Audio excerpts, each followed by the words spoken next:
咁今日咧，我想分享下關於 Y coding 嘅入門，係啦。咁我呢個分享咧，如果本身有寫開 program 嘅人咧，會容易啲理解嘅。咁如果你話你完全未接觸過嘅，咁可能會對我日後嘅分享咧，關於一啲邏輯啊或者一啲理論咧，未必咁容易去吸收嘅。咁但係都唔緊要，你可以嘗試去聽下嘅。咁其實去到呢一刻咧，我都仍然認為咧 AI 係唔會100%完全地取代一個 programmer，但係佢會取代一個唔識用 AI 嘅 programmer，因為 AI 咧係我哋一個輔助工具，佢可以大大地咁樣提升到我哋 programmer 嘅開發能力。咁咧，你只不過個方向要轉變，你由一開始落手一手一腳去砌，到你去俾個藍圖佢，俾指示佢監工去做 ，OK？ 咁首先講下咩係 Y coding 先。咁我諗好多人其實聽唔聽到，其實咧呢一個係一個2025年年初提出嘅一個概念嚟。簡單啲講，就係你唔需要一行一行去寫一個 program， 你只需要諗清楚、講清楚你需要寫啲咩，等 AI 去幫你做。你只要專注你嘅想法、功能、感覺去將佢寫出嚟，等 AI 去優化。你係一個指揮官，你即係好似普通人咁樣傾偈，話俾佢聽點樣做就得啦。咁當然啦，本身如果你係一個 programmer，你可以提出嘅嘢就更加具體、更加好。咁之前咧就討論過，你話一個完全一個小白可唔可以開發到一個 program 咧？係得嘅，尤其而家 AI 咁勁，佢確實真係可以做到嘅。尤其係好多時候，你見到好多人喺網上分享咗一啲好靚嘅dashboard 啦，或者一啲互動嘅畫面啊、界面啦。但係佢哋忽略咗一樣嘢，好多時候佢哋開發咗出嚟嗰樣嘢，其實未必係一個產品，或者未必係一個完整嘅產品，只係一個前端。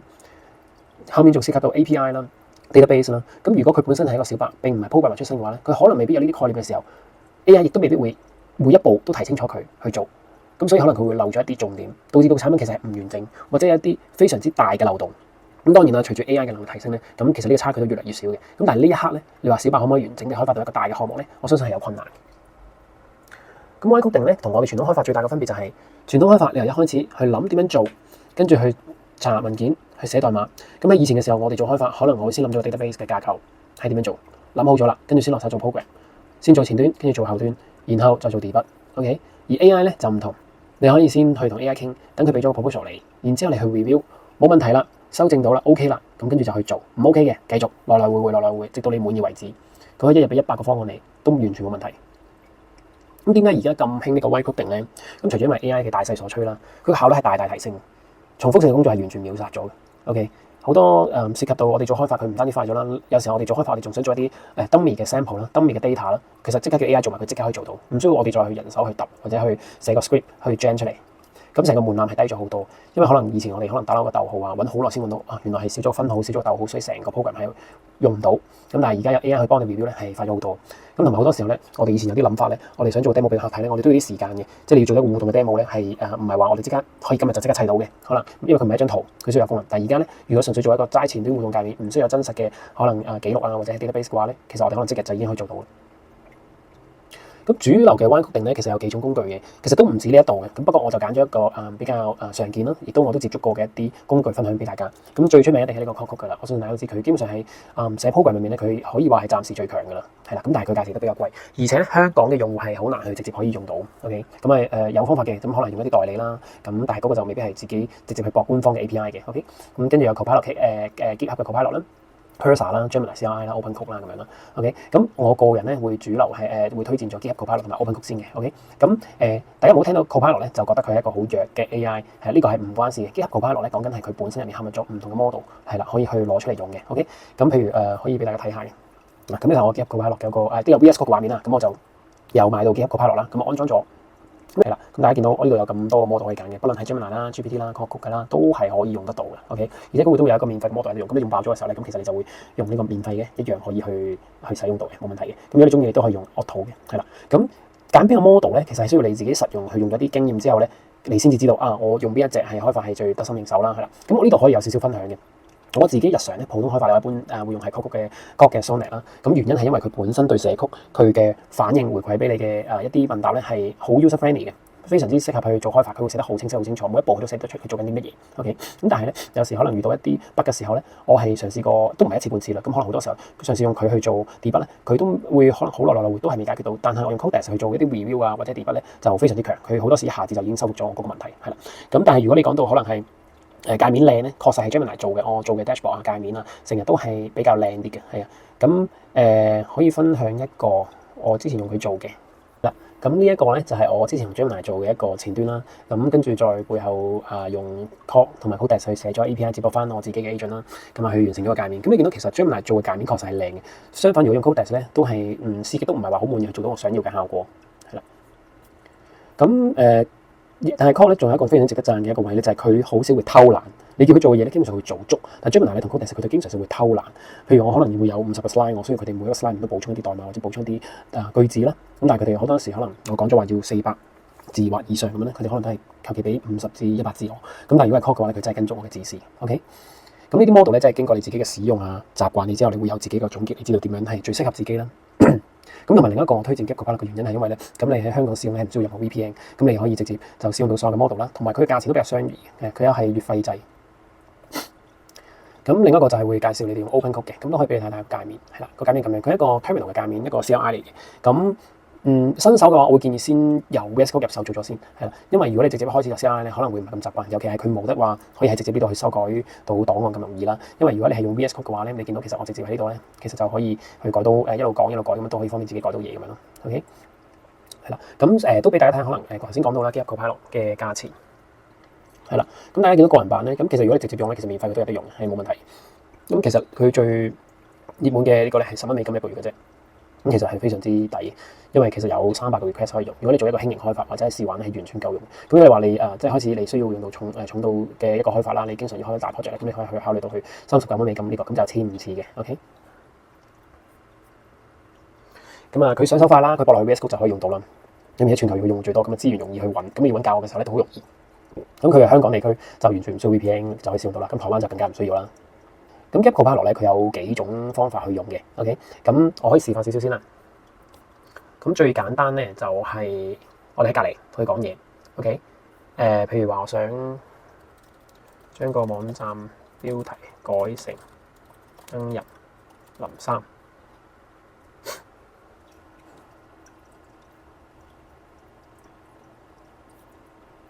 嗱，咁你見到咁亦都可以裝到一啲 MCP 嘅 server 啦。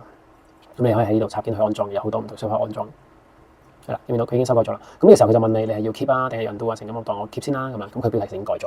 咁另一種咧就係本身喺上面去做嘅一個 inline 嘅 chat 啦。咁譬如 command I， 咁你見到我 call 咗出嚟，咁一樣可以揀 model。OK， 咁我喺呢度去講佢想修改標題咁樣啦。咁佢一樣可以做到，係啦，一樣嘅啫，係啦。咁只不過當你要問答嘢嘅時候，你佢解釋呢段曲嘅時候咧，咁佢就會去翻左邊去答你，係啦。咁你有一段行。咁仲有一種係點咧？就係咧，佢會自己去幫你去補翻個成個嘅完整句子嘅。譬如呢度我寫咗個spec 咁樣啦。忘記密碼功能，咁跟住去到呢一行，我打譬如我打支持，佢已經自動幫我支持使用者以電郵地址重設密碼，跟住好啦，我去第3行註冊，呢啲都唔係我打嘅，佢已經幫我寫好晒。OK，咁可能仲有寫建立式，佢已經知道晒你上面寫啲咩，佢就可以 detect 到啲咩。咁同埋 VS Code 咧，亦都會因應咧你本身開咗個 file 咧，去感測到呢啲咁嘅內容，係啦，亦都會受影響嘅。OK，譬如話我睇下佢而家知唔知道先。嗱，見唔見到啊？睇到註冊林生。因為我開咗呢邊，所以佢知道呢邊睇到係咁樣咧，咁佢呢個 file 亦都會見得到，佢可以讀到嗰邊嘅檔案。咁亦都可以做一啲chat 嘅介紹啦，指定咗佢平時一定要用啲乜嘢去做啊。譬如我一定要用繁體中文去回覆我啦，或者可能我一定要用粵語去回覆我啦。咁呢啲你都可以指定嘅。係啦。咁好啦，講咗用啲咩工具咧，我哋講少少佢嘅概念啦。咁我哋去做 AI 開發嘅時候咧，首先一定要知道咩係 token。OK， 咁 token 咧，佢唔係指一個個字去計，佢用個詞數去計，係啦。咁唔同嘅 token 咧，係會直接影響到成個模型嘅判斷同語義嘅理解。咁首先LLM 咧呢種 Gen AI 咧，其實佢係一種類似預測嘅技術，即係好多時啲人會話點解我打1加1等於啲咩嘅時候咧，佢未必直接答你等於2嘅，因為佢有好似個人咁，佢會睇翻你上面前面講嗰啲咩，會唔會推斷你呢個1加1等於咩咧係有其他嘅意思喺度咧咁樣。舉個例，你講這個蘋果很好吃，佢就會因為你咁樣講，佢判斷到呢個蘋果係水果。你都可以講蘋果今日嘅股價非常之波動，佢會因為股價兩個字而判斷到蘋果係一間公司名。OK。咁而當你去做開發嘅時候咧，咁你 token 咧，咁就係類似一個詞數啦。咁佢會直接影響到咧，就係你個消耗。OK， 你越用得多咧，咁你嗰個成本就越高啦。咁所以咧，我哋喺使用上面咧，亦都諗到預測嘅呢個問題咧。譬如話，我哋去命名一個變數 calculate price。OK， 咁對於 AI 嚟講，佢完全知道呢個字點解啦。calculate price 兩個 token 咁去扣咗一檔係 OK。咁唔同 AI 會扣唔同嘅，你可以上網去用一啲工具 check 嘅。咁如果你咁樣命嘅話咧，其實個 P 字佢唔知係咩意思，咁佢話抽出嚟 ，RC 就抽出嚟，咁可能已經用咗3個 token， 係啦。咁呢個只係一個好簡單嘅例子。當你寫幾十萬行嘅 program 嘅時候咧，咁中間嘅 token 嘅差異可以係好大，可以前後可能爭30-40%，咁可能你好快會爆。OK， 所以當你去識得利用 token 嘅時候咧，你就可以去更有效控制你嘅成本去做開發。OK， 好，另一個 context window。OK， 呢個係講緊你使用嗰個 model 佢嗰個工作記憶。當你爆咗佢個 context window 嘅時候咧，佢其實就會忘記咗你之前講嘅嘢。OK， 咁當然你可以壓縮。再去俾佢睇，係啦，咁但係你一定會係唔完整嘅。舉個例，你頭先見到我呢一個呢度係啦，其實佢呢度有 context window。佢話聽你呢個 model 而家支援到佢可能最多嘅 token 係幾多？係啦，當爆咗呢一度嘅時候咧，爆之前你最好壓縮咗佢先，將啲重點寫翻個摘要。如果唔係你再繼續落去咧，佢最早期我將標題改做林生呢件事，其實佢已經唔記得咗，佢先改咗，但係佢唔記得咗曾經提出過呢個要求。係啦，咁相反暫時嚟講咧，Gemini 嘅 context window 應該係最大嘅，係啦，有100萬嘅，係啦。好，咁咧喺早期咧，我哋用 ChatGPT 嘅時候咧，大家都會聽過 prompt 呢個字啦 ，prompt engineering，OK，咁後期其實有呢個 terms 就叫 context engineering。咁嘅差異係咩咧？咁譬如咧 prompt engineering 就係當你譬如你公司請咗個實習生，咁你叫佢你幫我哋出啲報價單啦，但係你完全冇俾過一啲 sample 佢睇啦，亦都冇話俾佢聽公司 SOP 係咩啦，咁佢就會用佢嘅常識去判斷報價單有啲咩，或者根據過往公司嘅一啲經驗，或者上網自己揾咁做張報價單，咁出到嚟嘅效果，咁真係未必係你想要嘅報價單嚟。未必係 exactly 你公司用開嘅報價單，而 content engineering 咧就係講緊我哋提供一個完整嘅背景資料俾佢。OK， 公司嘅背景係點啦？我哋過往嘅一啲 sample 係點樣啦？公司有冇啲咩 SOP 啦？非常之完整俾佢。咁然之後佢就去製作。咁佢提供嘅嘢一定相對比較接近到你嘅要求啦。譬如話，最簡單例子，你想減肥，你打我想如何減肥，咁 AI 會點答你啊？咁佢就可能會話減肥我就以下常見嘅，你見到啦呢啲 OK， 見到呢啲。咁但係如果話我想減肥，以下是我的資料，咁當係80 kg， 50歲男性，文職，1星期運動3日，係啦，根據你資料再啦。如果你齋咁問嘅時候咧，其實佢只會將係最簡單係人都知嘅一啲官方答案，而去到你輸入詳細資料之後咧，佢會話俾你聽一啲具體嘅數字 ，OK， 會根據因為你輸入嘅嘢，佢俾一啲具體數字，每次見到30分鐘，每次3次，係啦，咁樣。咁佢可能計埋個心跳啊，成日都可以根據你俾嘅資料，就睇你俾得足唔足。OK， 好啦，咁同埋咧做呢個 AI 開發時候咧，一定有幾個好重要嘅習慣，唔好直接喺 Chat 去貼個 key，尤其我哋使用一啲 API key。當你去到一啲企業做開發嘅時候，呢個係一個必要嘅一個習慣，係啦。咁你要用嘅時候你點咧？你可以其實係咧叫佢可能譬如做個 .env 檔嘅時候咧，可能個 API key 就係咁樣叫佢做 placeholder喺度，係啦。咁跟住叫你自己輸入 ，OK， 你自己去輸入翻呢條 key 去用，叫佢準備咗俾你就 OK 啦，係啦。咁同埋一定要睇佢改完咗頭先，譬如我哋改個標題實睇，見到佢問我係咪要 keep 定係要 undo， 係啦，你一定要睇，唔好盲目地去撳，係啦。咁同埋最少溫一次 test， 改完之後溫下係咪喐得到，係啦。咁呢啲係企業常見嘅一啲開發習慣嚟嘅。OK， 好啦，咁咧我哋同埋咧去做開發嘅時候咧，傳統可能我哋由零開始去做啦，或者可能我哋同同事一齊傾偈去討論啦。但係其實有 AI 之後咧，我哋可以係同 AI 去討論。OK， 譬如我又去翻呢邊，好啦，我開個新嘅 chat 啦。我熄咗佢 ，OK， 譬如舉個例，我現在想開發一個會員下載文件網站，我不清楚如何開始。你是一個資深的程式員及規，請你向我最少反問5個問題，再幫我制定計劃。OK， 好啦，佢已經寫好咗啦。譬如我哋答啦，公開我哋寫受邀制先，訂閱制，付款 PayPal， 係啦。咁跟住3咧，沒有限制。4使用 GCP， 係啦。5都可以，係啦。去到6、7、8咧，咁我就唔答佢啦。6至8就叫佢話用你最佳判斷。OK， 全部用你最佳判斷。好嗱，你見到其實佢已經寫好咗啦。佢建議我哋用咩去寫，用咩嘅 database， 用點樣認證各樣嘢。OK， 其實我哋只要 copy 咗呢一段嘢，然後交俾 AI 去做開發，就已經可以開始。你亦都可以引用呢入面嘅嘢，再去做調整。佢連成個 database 嘅架構都寫好咗俾你。OK， 就係咁樣發問。好啦，咁所以咧，其實用 AI 構想一個發問咧，最主要係幾樣嘢。第一，你想做個咩嘅產品，俾咩人用，要解決一個咩嘅問題，你希望產品做到啲乜嘢，跟住 AI 最後幫你做到嘅完成品。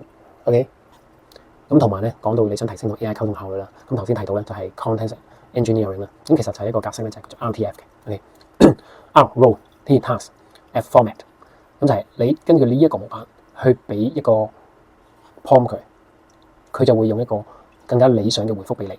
如果你冇咁樣清晰嘅定義咧，你直接去問佢，好似頭先講，我想減肥，佢就會俾一個非常之大嘅官腔嘅一個範圍去回覆你。OK， 咁第一堂就主要係講解下呢啲理論先。咁之後我會再分享咧，真正去實踐去做。咁點樣可能用一啲 skill 啦，點樣用啲 MCP 啦，同埋做開發時候有啲咩嘢注意。咁我嘅分享咧都會圍繞住咧係令到大家可以係適合企業去做開發嘅環境去用嘅，就唔單單係話喺自己試用嘅情況下先啱嘅一個流程，係啦。咁啊，大家如果有咩問題都歡迎去留言俾我，係啦。咁啊，如果你覺得呢條片幫到你中意嘅話咧，都可以去 like 分享，多謝大家。